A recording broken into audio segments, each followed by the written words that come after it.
एक बार की बात है। एक लड़का स्कूल की छुट्टियों में अपने दादा से मिलने गांव गया।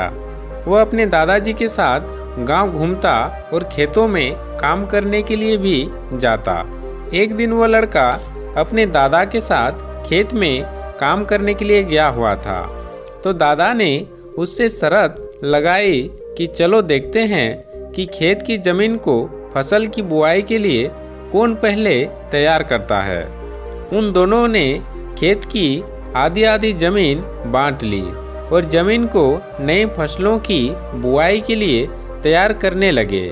वह दोनों मिट्टी को खोदकर उसे पलट उसकी गांठों को तोड़ रहे थे ताकि वह फसल की बुआई के लिए तैयार हो जाए।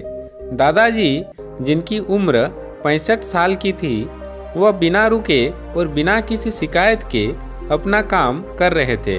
लेकिन वह लड़का, जिसकी उम्र 17 साल थी, वह अपने काम में बहुत शिकायत कर रहा था।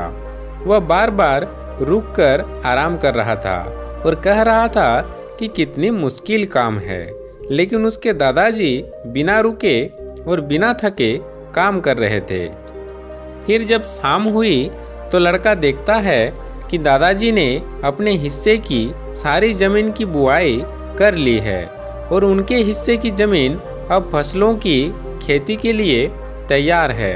लेकिन उसके हिस्से की जमीन में अभी आधी जमीन का भी काम पूरा नहीं हुआ था।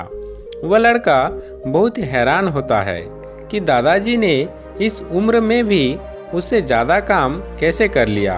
वह दादाजी के पास जाता है और उनसे पूछता है कि आपने इतनी उम्र में इतना काम कैसे किया। तो दादाजी ने जवाब दिया कि जब भी हम सोचते हैं कि काम कितना मुश्किल है या फिर अभी कितना काम पड़ा है तो हमारा मन बहाने बनाने लगता है। इन सभी बातों के बारे में सोचना ही हमारे काम को और ज़्यादा मुश्किल बना देता है। इसलिए समझदारी इसमें ही है कि हमें अपने तय किए हुए काम के बारे में ज़्यादा सोचना नहीं चाहिए और उस काम को करते रहना चाहिए।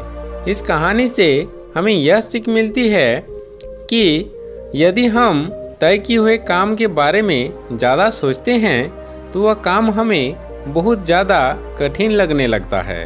इसलिए हमें अपने काम के बारे में ज़्यादा सोचना नहीं चाहिए, बल्कि उसे शुरू करके ख़त्म करना चाहिए। धन्यवाद।